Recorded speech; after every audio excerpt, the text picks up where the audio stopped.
Доброго времени суток. Вот про этот нож уже был не один обзор. Это нарты им делали.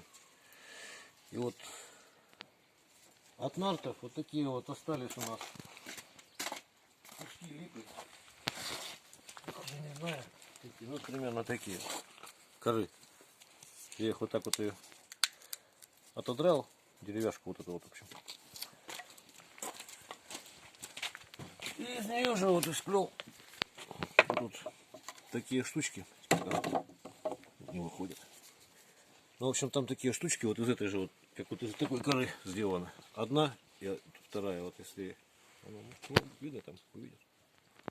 Вот хорошо. Вот. А сам нож, ну, вы видели, он просто вот когда нарты строгал, немножко здесь вот порэпалось, как бы его там, ну, много делал, много им работы сделано.